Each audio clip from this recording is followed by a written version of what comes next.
had a very difficult stretch, but you continue to perform at a high level. How are you able to get to your game? Basketball when I'm on the court.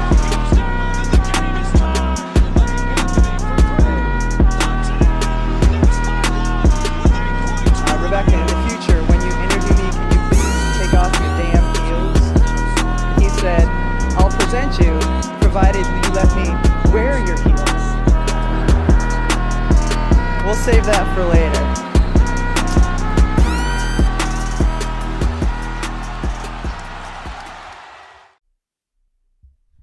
Olá, pessoal! Semana de NBA Finals finalmente chegou.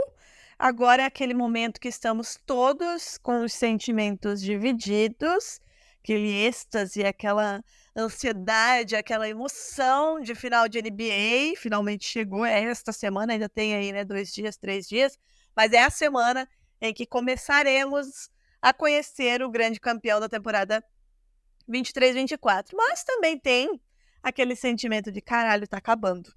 E depois que acabar, são meses até recomeçar a temporada lá em setembro, outubro. Então, assim, é um misto de emoções para o amante de basquete. Para o torcedor do Boston Celtics e do Dallas Mavericks, a ansiedade triplica, né? Porque, meu Deus do céu, que final espetacular teremos. Uma final, eu não diria improvável, né? Mas, enfim, que surpreende muita gente. Eu ouso dizer que ninguém apostou que teríamos Dallas Mavericks e Boston Celtics na final da NBA dessa temporada, mas aconteceu.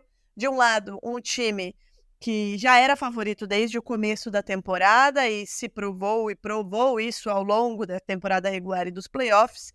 Boston Celtics com a melhor campanha, o melhor time da NBA, aquela coisa toda, fez os sacrifícios que precisava fazer para montar esse time.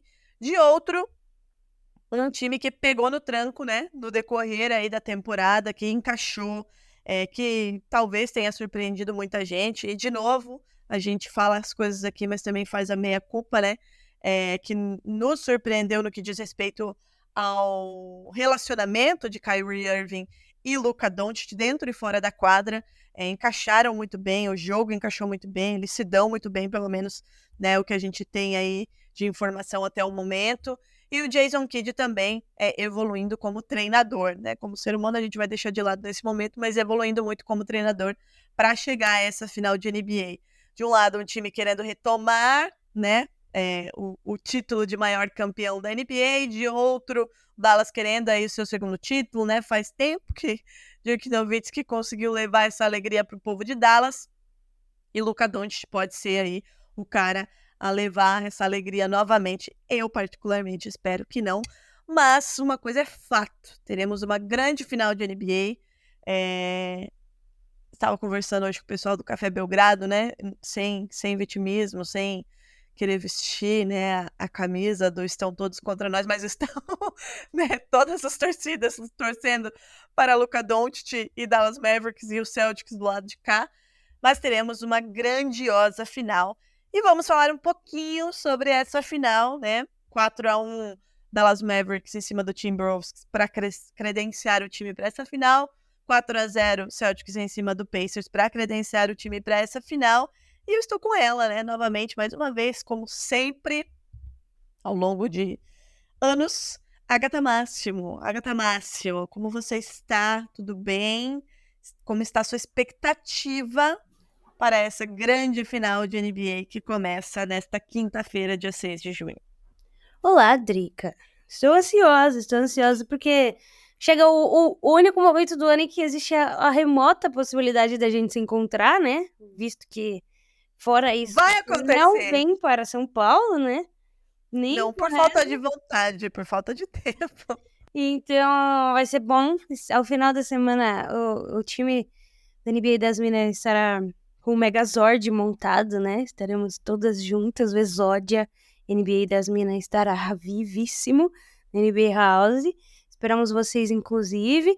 Lembrando que no domingo estaremos todas lá no dia do jogo, mas no sábado a gente grava lá. Então, se você vai no Fan Day, também estaremos presentes. Mas ansiosa, Drica. Amanhã tem festa de abertura na NBA House. E já tem jogo, né? Essas finais de conferência foram mornas, né? Mas eu acho que tudo em prol de também uma final histórica, né? Poder ver também que os jogadores descansaram bastante para competir no momento mais importante da temporada é legal. É legal ver que ninguém chega completamente desgastado, né? Todo mundo vai ter um tempo de acalmar os ânimos, fazer uma banheira de gelo, ficar zero bala para chegar em 100% nas finais da NBA. É isso, né? É isso. Muita gente falou muita coisa aí sobre o caminho do Celtics, né? Que uma galera se machucou aí no meio do caminho, dos adversários que o Celtics, né, acabou pegando, Jimmy Butler do Heat, Donovan Mitchell do Cavs, o Jarrett Allen já estava machucado, né? Aí depois o Tyrese Haliburton no Pacers, mas eu acho que uma coisa aí que a gente sempre falou aqui, né, Agatha? Claro, a gente, lá no começo da temporada, provavelmente a gente vai falar essa mesma coisa, que 80 jogos é muito jogo, galera se desgasta, precisa ter, né, um planejamento de fato para chegar o mais inteiro possível, né? Na hora dos playoffs, na hora do vamos ver. E isso também, né, essas lesões, algumas, né, claro que algumas são fatalidades, mas isso vai muito de acordo com o planejamento. E o Celtics soube se planejar muito bem, né, ao longo da temporada. Começou fazendo uma temporada muito boa e foi, né, construindo essa grande campanha ao longo da temporada para chegar todo mundo inteiro, nem todo mundo, né? Kristaps Porzingis está aí lesionado, perdeu praticamente os playoffs inteiros, jogou só a primeira rodada, mas reza a lenda que vai estar, né, em quadra na final da NBA. Então, isso também faz parte de planejamento, né? Faz parte de seriedade do trabalho, né? De construir times que tenham peças para reposição, né? Minimamente, algumas peças, obviamente, que você não tem como repor, como Giannis Antetokounmpo, não tem como repor, como o próprio Donovan Mitchell, né? Apesar de o Cavs ser um bom time, mas são jogadores fora da curva, você não vai conseguir repor a altura, mas é importante ter peças que consigam aí desempenhar o papel, e foi o que aconteceu com o Celtics. Pelo lado do Mavs também chega, né, inteiro, com dois jogadores jogando absurdos, né, que é Luka Doncic e Kyrie Irving. E aí a gente vai ter aí, né, Agatha, um confronto muito interessante de estilos de jogo e de narrativas, né? De um lado, a dupla JJ, do outro, Kyrie Irving e Luka Doncic. Os quatro mais talentosos, né? Esteticamente talentosos, que saltam aos olhos. Mas dos dois lados nós temos elencos de apoio absurdos, né? Principalmente do lado do Boston Celtics, porque me perguntaram, né, se eu tô com medo, se eu tô ansiosa. Tô cagada de medo, isso sempre vai acontecer. Minha gente, só um parênteses aqui, né? Meu time de futsal ano passado tomou a virada faltando 26 segundos para terminar a final. Então, assim, eu sei que tudo pode acontecer, apesar dos pesares. Então, é óbvio que eu tô cagada. Mas eu também sei que o Celtics entra como favorito pelo time que tem. Mas tem um elenco de apoio dos dois lados aí, né, Agatha? A gente tem o Drew Holiday fazendo uma temporada absurda, playoffs absurdos. Derrick White também, dois jogadores do segundo time, né, do segundo time ideal de defesa da NBA, dois dos melhores, talvez os melhores defensores de perímetro da NBA. Tem o próprio Porzingis que tá para voltar, do outro a gente tem o Lively fazendo uma grandiosa pós-temporada, uma final de conferência em que ele não errou um arremesso sequer. Tem o Gafford muito bem no garrafão. E tem aquela narrativa de Kyrie Irving contra Boston Celtics e Kristaps Porzingis contra Dallas Mavericks, né? Então, Agatha, o quanto esses temperinhos a mais, que às vezes não são nem necessariamente sobre o jogo, mas sobre essas narrativas, principalmente essa coisa de Kyrie contra, né, Boston e Porzingis contra Dallas, deixa essa final ainda mais interessante. Lembrando que o primeiro jogo é em Boston, né? E para quem não se lembra, ou para quem chegou na NBA depois, Kyrie pisou, maldito, no símbolo dos Celtics, né?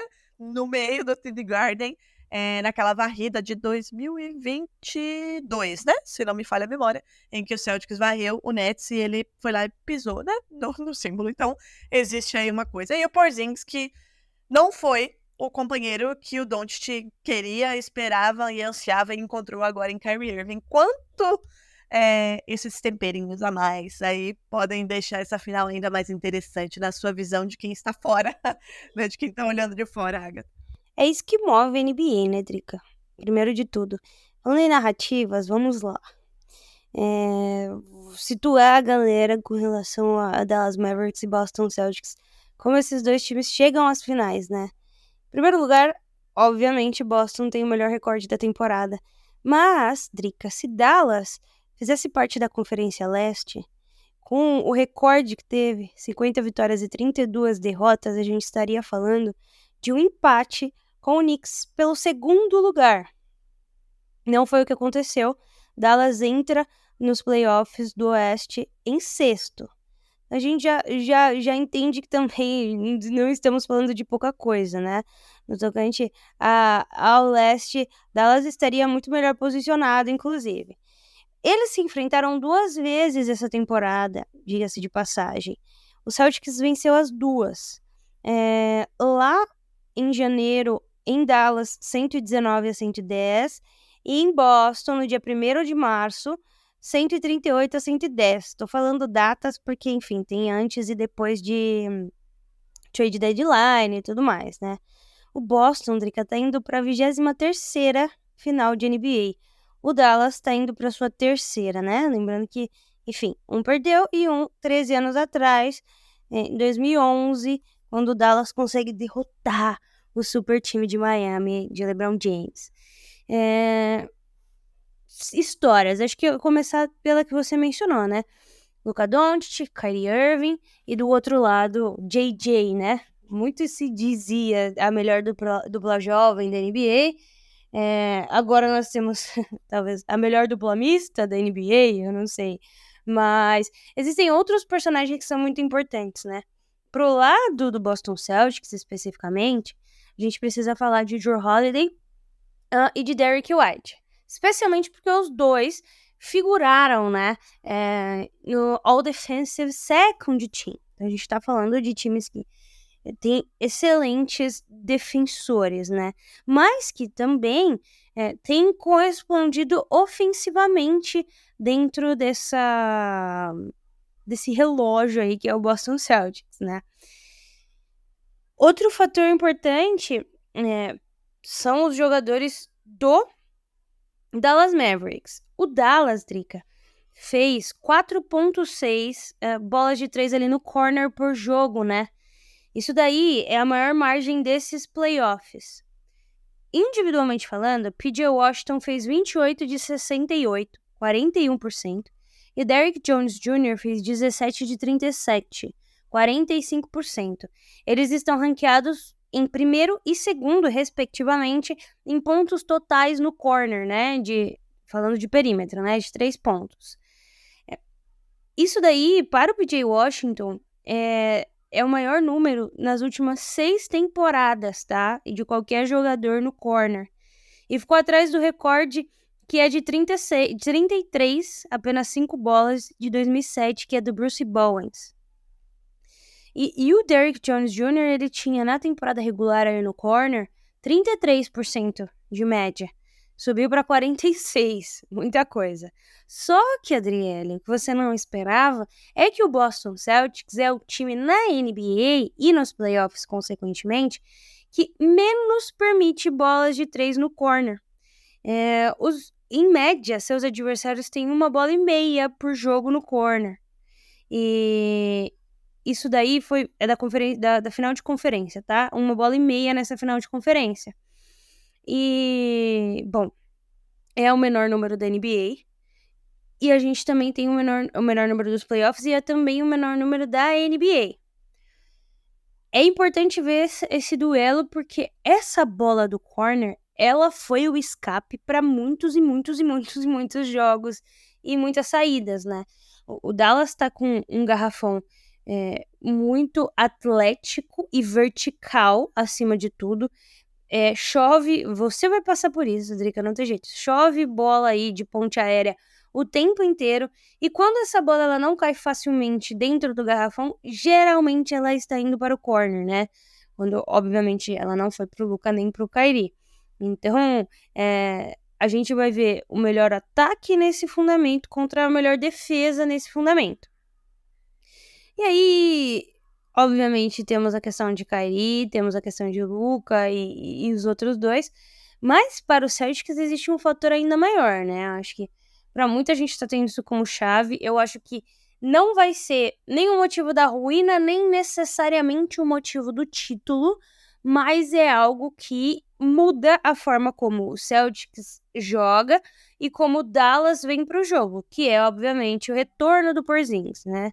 Porzingis se machucou ali no primeiro jogo do primeiro round contra Miami, calcanhar, panturrilha, né?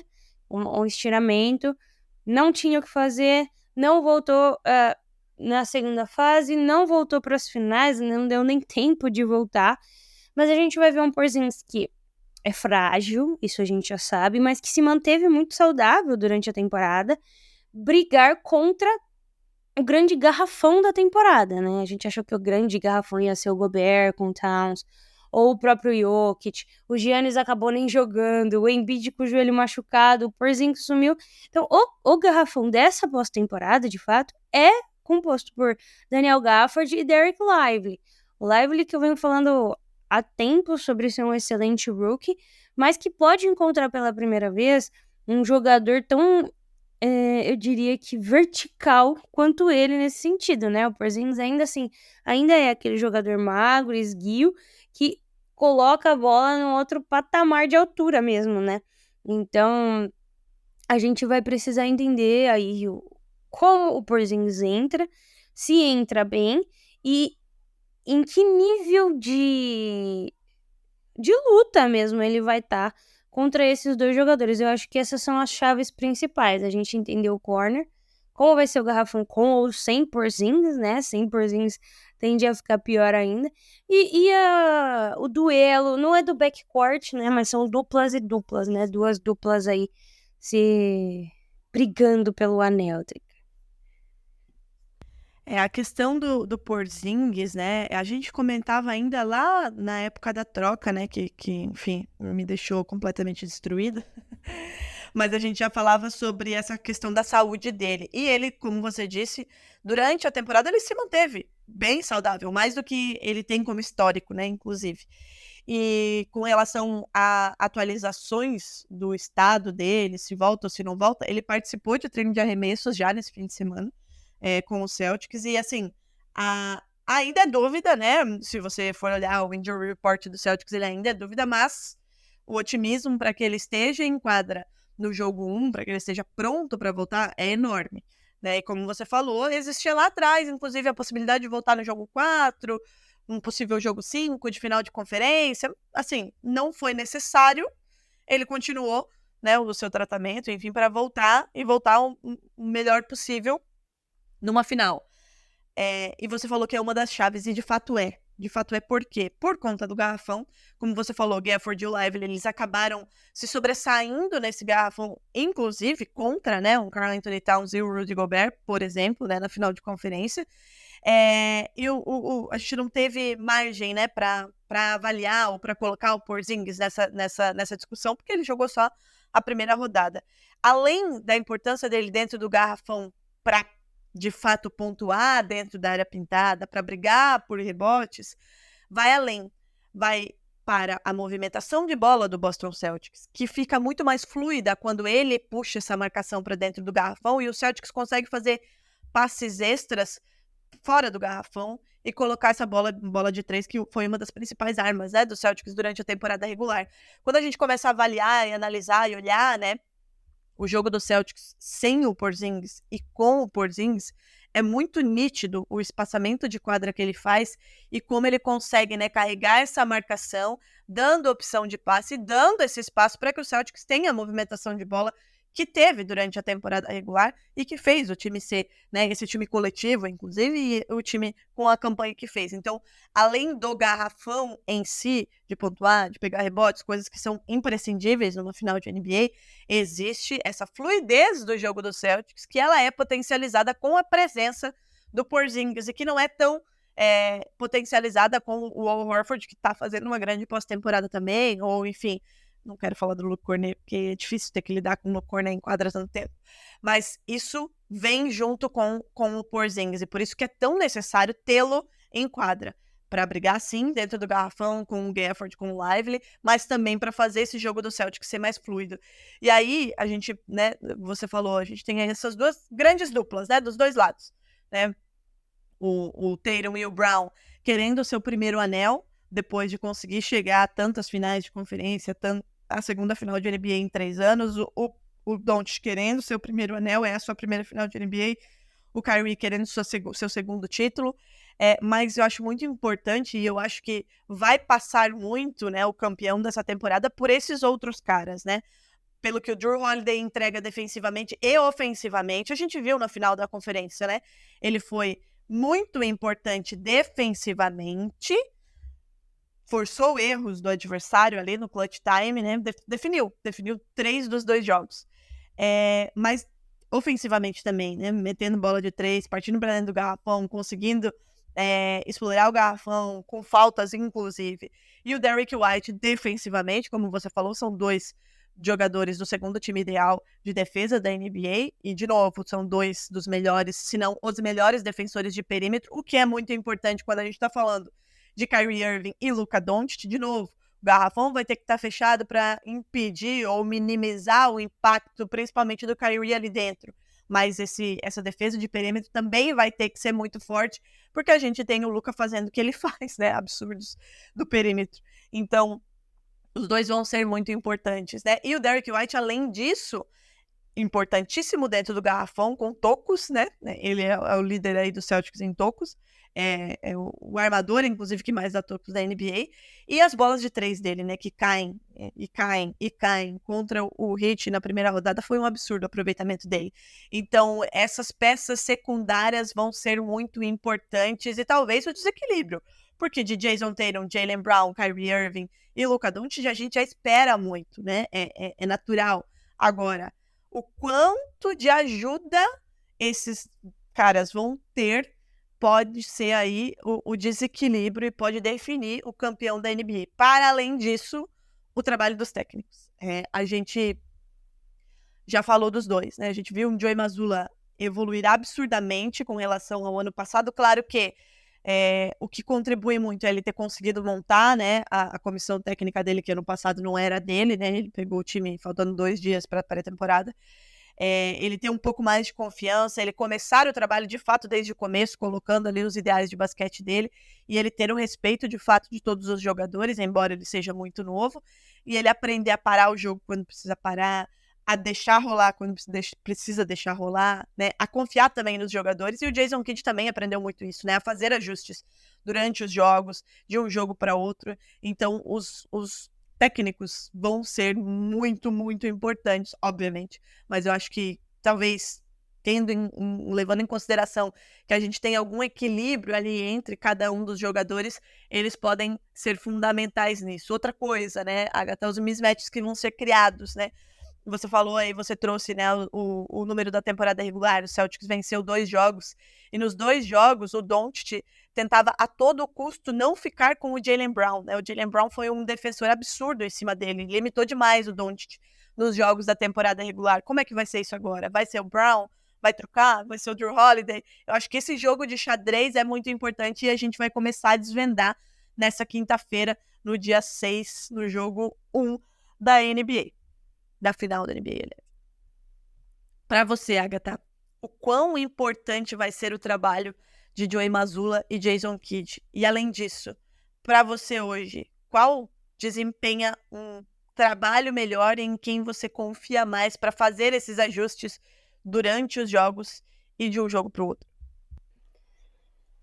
Drica, eu acho que é óbvio, e seria leviano de qualquer um acreditar que o Boston Celtics não entra como favorito. Pela experiência, pelo que apresentou durante a temporada, pelos jogadores individualmente prontos para esse momento, pelo treinador, inclusive. Acho que Joe Mazzulla é melhor do que Jason Kidd, apesar de ter pago muito minha língua. E mando de quadra, né? Eu acho que são muitos fatores que pesam para o Boston Celtics vencer. Mas é isso, do outro lado a gente tem Luka Doncic, a gente tem Kyrie Irving, que são fatores que desbalanceiam, mas no papel Eu não seria louca de dizer que não é Boston Celtics. Para mim é claramente Boston Celtics. E apesar disso, ainda acho que vai ser uma série que vai a 6, 7 jogos. E o porquê disso é que, especialmente pro Boston Celtics, é aquilo que a gente falou. Não houve um momento em que eles tiveram que lidar com uma adversidade complicada. Não houve. E eu acho que eles vão enfrentar isso pela primeira vez. E talvez esse seja o grande tendão de Aquiles, né? Não necessariamente que vai fazê-los morrer e perder, mas que vai dar um pouco mais de trabalho. Em alguns momentos, as soluções não vão funcionar o quanto funcionaram nas outras séries. E pela primeira vez eles vão estar aí batalhando de fato com um time completo, né? E que não tem só uma grande arma, tem duas. Então a gente tá falando de um outro esquema defensivo. O Boston Celtics jogou contra times que ficaram basicamente num esquema coletivo de jogo, né? Alguns jogadores se destacavam, mas não existia, especialmente nas séries, o franchise player para decidir. Então o Boston se dava o luxo de poder trocar, de poder ter um mismatch ou outro, de fazer uma defesa mais coletiva. Agora não. Agora a gente tá falando de outra forma. E talvez essa mudança súbita, e depois de tanto tempo nos playoffs, né, já no final, traga um pouco de dificuldade pro Celtics. O Dallas vem mais encardido, né? Já passou por poucas e boas. Sofreu um pouco na primeira fase. Primeira fase foi a 6 jogos, segunda fase a 6 jogos, essa a 5. Então, jogou um pouco mais, sofreu um pouco mais, e talvez vir calejado possa ajudar. Mas eu ainda acho que no papel temos Boston Celtics. A minha torcida é sempre jogo 7, né? Me sinto leve, perdi na Você me NBA, odeia. perdi na Você me odeia. Champions. Meu time tá na zona de rebaixamento do Brasileirão. Nada consegue me abalar mais, então eu só vou pelo jogo 7. Quero dizer que eu estava torcendo pelo seu time na Champions, infelizmente foram incompetentes. Não vai ser assim. Eu não acho que alguém em sua consciência, assim, racionalmente, ache de verdade que teremos uma final de NBA em 4, 5 jogos. É o que você falou, no papel e no que se mostrou até aqui, né, de desempenho mesmo, de jogo, de campanha, o Celtics é o favorito. A gente não pode dizer que não é. Mas o Denver também era favorito contra o Minnesota, né? Então, assim, o favoritismo ele precisa ser confirmado em quadra. Tem muitas chances para isso? Tem. É o melhor time? É o melhor time, não vamos dizer que não. Só que, pô, tem o Luka Doncic e Kyrie Irving. E não só os dois, é o que a gente tá falando até agora, né? Outros caras vêm jogando muito. O Dallas não chega na final da NBA à toa. E veio se formando uma casca para chegar, né, nessa final de NBA, que pode ajudar, sim. Claro que, de um lado, nós temos um time mais experiente em decisões, em finais. Mas também temos um time... enfim, Jrue Holiday. Temos 2 campeões, né? Um de cada lado já. Jrue Holiday pelo Celtics e Kyrie Irving pelo Dallas, né? O Kyrie com o Cavs e o Jrue Holiday com o Bucks. E ninguém mais foi campeão de nada aí. Mas o Celtics chegou mais vezes. Apesar disso, nas outras vezes que chegou ou estourado fisicamente, ou com o mental abalado, ou as duas coisas. Já o Dallas, a gente, né, é a primeira vez, então a gente vai ter que ver como é que vai ser aí, né, essa questão do mental, a questão da pressão. Claro que a pressão é muito maior do lado do Celtics, porque é o time de melhor campanha, é o favorito, são os caras que estão chegando e não conseguem dar o próximo passo. E aí é que vai ser a maior prova, né, como que eles vão lidar com isso mentalmente. Como torcedora, agora falando como torcedora, eu vejo um time mais preparado, mais maduro, e eu já venho falando isso ao longo, né, desses playoffs, e a final de conferência, embora tenha sido um 4-0, também mostrou isso, pela maneira como esse 4-0 se desenhou, se construiu, com jogos virando no final, precisando manter o foco, mantendo, né, o mental e o psicológico forte, e o time manteve. Vamos ver se na final da NBA também vai ser assim, né? Porque existem muitas narrativas, existe imprensa falando muita coisa, existe de novo essa pressão de, beleza, chegamos e a gente precisa vencer esse título. Não que precisamos vencer ou o time vai se desmanchar, não é isso. O Celtics já tem todo mundo renovado aí. Esse time vai continuar e vai continuar sendo bom. Mas precisa, né? Precisa para tirar um pouco, para aliviar, tirar esse peso. E do lado do Dallas, óbvio, quer ser campeão, a pressão é um pouco menor, mas é o Luka Doncic que tá ali. É um cara que tá acostumado a jogar finais, que veio se preparando desde os 14 anos, jogando em ambientes insalubres, eu diria. Então, o mental dele é muito forte. E o Kyrie também tem um mental muito forte, né? Apesar de ser meio louco, ele, né, mentalmente é um cara que tem confiança. Então vai ser uma grande final, né, Agatha? Eu acho que quem ama basquete só tem a ganhar. É uma final que vai ser espetacular, que não vai ser decidida em 4, 5 jogos. Infelizmente, eu gostaria que o Celtics resolvesse em 4 jogos, mas não vai acontecer. E assim, né, temo pela minha saúde, só digo isso. Ainda mais com essa previsão de Agatha máxima de jogo 7. Daí, aí fudeu, gente. Será incrível. Lembrando que o Prime fez uma parceria com a Band, incrível. Incrível. O Rômulo Mendonça e Ricardo Bulgarelli estarão na Band para narrar as finais, enquanto a Alana Ambrose e Eduardo Barão, sou muito fã do Barão, estarão lá em loco nas finais da NBA. Um beijo pra Alana, a gente fica muito feliz de ver todo mundo, né? O Bulga se emocionou ao falar da Band. Chorei junto. Com nossa praticamente única representante feminina no basquete, como comentarista e tudo mais. Hoje, especialmente no Prime, né? Temos algumas comentaristas também na ESPN. Fico muito feliz de ver a Alana realizando esse sonho. A gente sabe que é um sonho, né? E vai ser incrível, vai ser incrível. NBA na Band de volta com o Mendonça e Ricardo Bulgarelli. Incrível, incrível. E assim, né, Agatha, além de incrível, porque são pessoas que a gente conhece, a gente sabe o quanto gostam, né, do que fazem, o quanto amam a NBA, está na TV aberta, né? Eu acho que muita gente começou a ver NBA na TV aberta na Band, né, lá atrás, na década de 90. Então, estar acessível a todo mundo, assim, aberto, você vai ligar, sei lá, uma pessoa no interior do Brasil que não tem acesso como a gente tem, né, em League Pass, em streamings. Às vezes isso não é uma realidade acessível para todo mundo. A pessoa vai ligar a TV lá na quinta-feira à noite, pau, vai estar lá a NBA com o Rômulo Mendonça e com pessoas talentosíssimas ainda para realmente fisgar essas pessoas. Então acho que isso é muito, muito, muito, muito bacana. A NBA acertou demais e a tendência é que só cresça de verdade. Eu acho que é isso, né, Gata? Recados, né? Recados paroquiais. Coleção nova do NBA das Minas na Odyssey. Corre lá na Odyssey. A coleção antiga está lá para você, torcedor do Boston Celtics. A camisa do JJ está lá.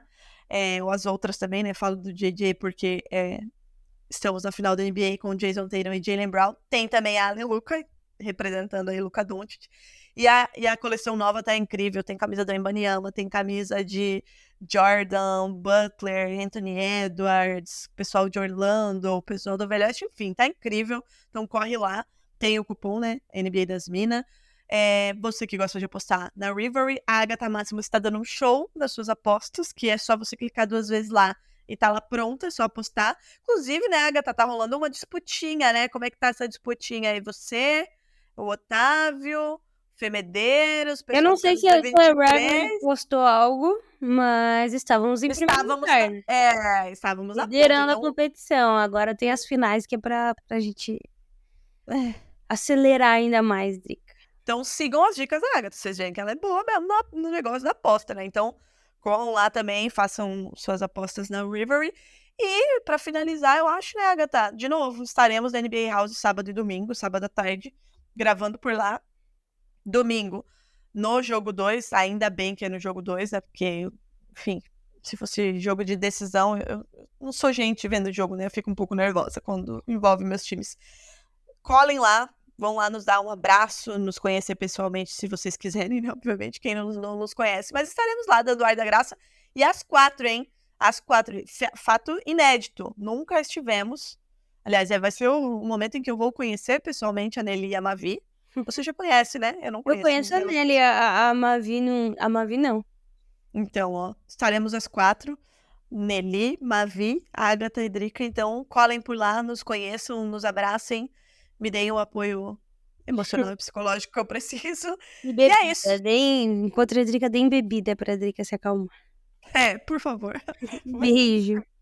Um beijo, minha gente. E semana de NBA Finals. Aproveitem.